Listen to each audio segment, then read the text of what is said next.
परिचय। रात को सोते समय मीना ने ये महसूस किया कि उसका बिस्तर हिल रहा है। वो जागती है तथा देखती है कि उसकी माँ घर से बाहर आने को बोल रही है। उसके पापा उसके छोटे भाई को अपनी गोद में लेकर भाग रहे हैं। वे सभी अपने घर से बाहर आ जाते हैं। वो देखते हैं कि उनके पड़ोस के कई लोग पहले से ही वहां मौजूद थे। बाहर खड़े होकर वे देखते हैं कि उनके घर की खिड़कियां तथा दरवाजे हिल रहे हैं। मीना की माँ उसे बताती है कि ये भूकंप है। उस रात वे सभी पार्क में बैठते हैं। अगले दिन सुबह उसके पापा अखबार लाते हैं। अखबार की मुख्य खबर शहर में भूकंप के बारे में थी। बच्चों, आओ आज हम प्राकृतिक विपत्तियों के बारे में विस्तार से चर्चा करते हैं। आओ सीखें। प्राकृतिक विपत्तियों को परिभाषित करना, प्राकृतिक विपत्तियों के प्रकारों की सूची बनाना, प्राकृतिक विपत्तियों के प्रभाव की व्याख्या करना, प्राकृतिक आपदा के दौरान बरतने वाली सावधानियों का सुझाव देना। प्राकृतिक विपत्ति। अगले दिन मीना स्कूल जाती है। कक्षा के अन्य विद्यार्थी घटना के बारे में जानने को उत्सुक हैं। रश्मि नाम की एक विद्यार्थी मैडम से पूछती है, मैडम, मैं ये जानना चाहती हूँ कि कल रात को क्या हुआ था? बच्चों, हमने कल एक भूकंप का अनुभव किया था। यह एक प्राकृतिक विपत्ति है। ऐसी प्राकृतिक घटनाएं जो किसी क्षेत्र पर घातक असर छोड़ देती हैं, प्राकृतिक विपत्तियां कहलाती हैं। भूकंप। किंतु मैडम, भूकंप क्यों आता है? रश्मि, जब पृथ्वी के नीचे कोई अचानक परिवर्तन होता है तो उससे पृथ्वी की पपड़ी यानी क्रस्ट हिल जाती है, जिसके कारण भूकंप आता है। जब भूकंप आता है तो जमीन कांपने लगती है। जब कंपन तेज होता है तो जमीन के कुछ हिस्सों में दरारें आ जाती हैं। भूकंप के प्रभाव। मैम, क्या भूकंप के दौरान इमारतों की दीवारें भी गिर जाती हैं? हाँ, यदि इमारतें कमजोर होती हैं तो इमारतों तथा घरों को भारी नुकसान होता है। मनुष्य तथा जंतु घायल हो सकते हैं, यहाँ तक कि मर भी सकते हैं। संपत्ति को भारी नुकसान पहुंचता है। यहाँ तक कि भारी भूकंप के दौरान बांधों में भी दरारें आ जाती हैं तथा वे टूट जाते हैं। बांधों के टूटने के परिणाम स्वरूप बाढ़ आ जाती है। प्राकृतिक विपत्तियों के प्रकार। मैडम, क्या भूकंप के समान और भी प्राकृतिक विपत्तियां हैं? हाँ रश्मि, प्रकृति में और भी कुछ विनाश वाली घटनाएं जैसे बाढ़, सूखा तथा चक्रवात आदि होते हैं। ये प्राकृतिक आपदाएं कहलाती हैं। बिजली गिरना, सुनामी तथा भूस्खलन भी प्राकृतिक आपदाएं ही हैं। मैडम, हम इन सभी प्राकृतिक आपदाओं के बारे में और अधिक जानना चाहते हैं। बाढ़। अब मैं तुमको बाढ़ के बारे में बताती हूँ। क्या तुम्हें पता है कि भारी वर्षा के कारण बाढ़ आती है? जब अधिक तथा तेज वर्षा होती है तो नदियों में आवश्यकता से अधिक पानी हो जाता है तथा वह बाहर आ जाता है, जिससे आसपास का क्षेत्र डूब जाता है। पानी घरों, दुकानों, सड़कों, खेतों आदि में घुस जाता है तथा संपत्ति को नुकसान पहुंचाता है। बाढ़ जीवन तथा संपत्ति दोनों को ही नष्ट कर देती है।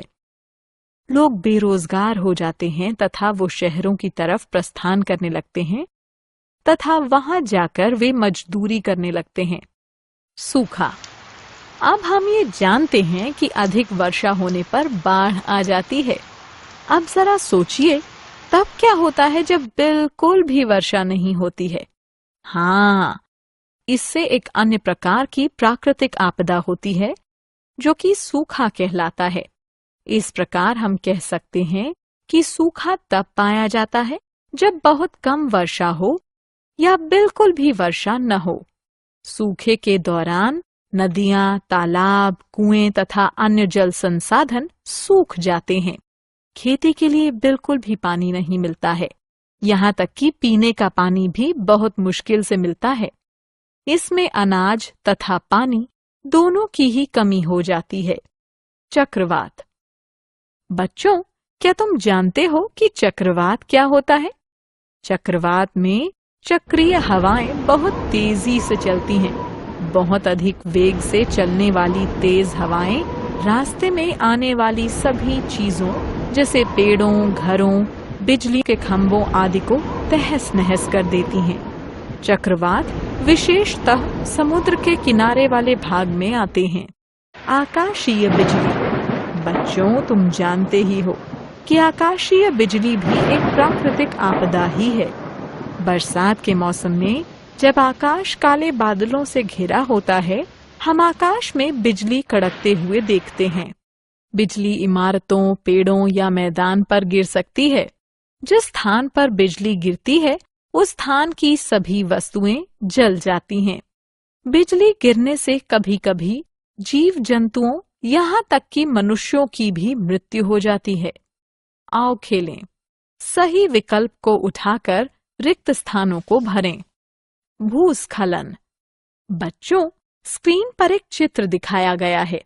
इसमें आप देख सकते हैं कि मिट्टी ढलान से नीचे गिर रही है। जब ऊंचे पहाड़ों से घाटी में बड़ी मात्रा में मिट्टी तथा चट्टानें गिरती हैं, तो भूस्खलन कहलाता है।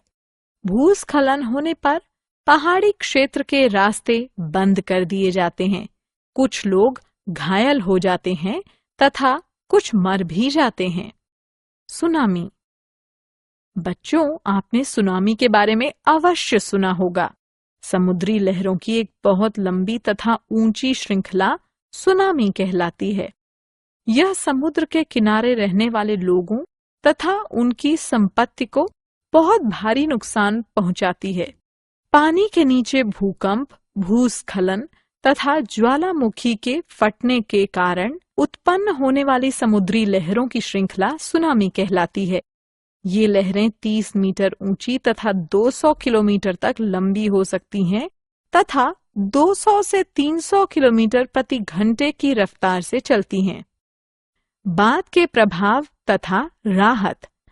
बाढ़, सूखा, तूफान, भूकंप, बिजली गिरना, भूस्खलन तथा सुनामी ये सभी प्राकृतिक विपत्तियां हैं। इन्हें रोका नहीं जा सकता। ये भारी नुकसान पहुंचाते हैं। इसके परिणाम स्वरूप बहुत अधिक क्षति पहुंचती है। ये याद रखना अति आवश्यक है कि जब ये प्राकृतिक विपत्तियां आएं, तो पहले लोगों को बचाना चाहिए तथा उसके बाद अन्य चीजों तथा संपत्तियों को बचाने की कोशिश करनी चाहिए, जो कि पुनः भी बनाई जा सकती है। सरकार प्राकृतिक आपदा समिति बनाकर भी प्राकृतिक विपत्तियों से प्रभावित लोगों की सहायता करती है। ये समिति ऐसी घटनाओं के घायलों को सहायता प्रदान करती है। देश के उत्तरदायी नागरिक होने के नाते हम जो भी कर सकते हैं वो करना चाहिए। उसके द्वारा हमें सरकार की सहायता करनी चाहिए। आओ खेलें। कॉलम क का कॉलम ख से मिलान करें। हमने क्या चर्चा की?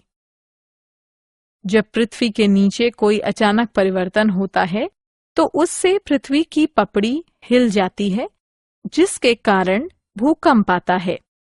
जब अधिक तथा तेज वर्षा होती है, तो नदियों में आवश्यकता से अधिक पानी हो जाता है तथा वह बाहर आ जाता है, जिससे आसपास का क्षेत्र डूब जाता है। सूखा तब पाया जाता है जब बहुत कम वर्षा हो या बिल्कुल भी वर्षा न हो। सूखे के बाद अनाज तथा पानी की कमी हो जाती है। तेज चक्रीय हवाओं का बहुत अधिक वेग से चलना चक्रवात कहलाता है। चक्रवात रास्ते में आने वाली सभी चीजों को तहस नहस कर देता है। चक्रवात विशेषतः समुद्र के किनारे वाले भागों में आता है।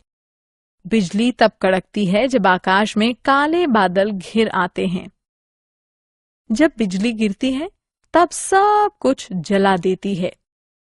जब ऊंचे पहाड़ों से घाटी में बड़ी मात्रा में मिट्टी तथा चट्टानें गिरती हैं, तो यह भूस्खलन कहलाता है। पानी के नीचे भूकंप, भूस्खलन तथा ज्वालामुखी के फटने के कारण उत्पन्न होने वाली समुद्री लहरों की श्रृंखला सुनामी कहलाती है।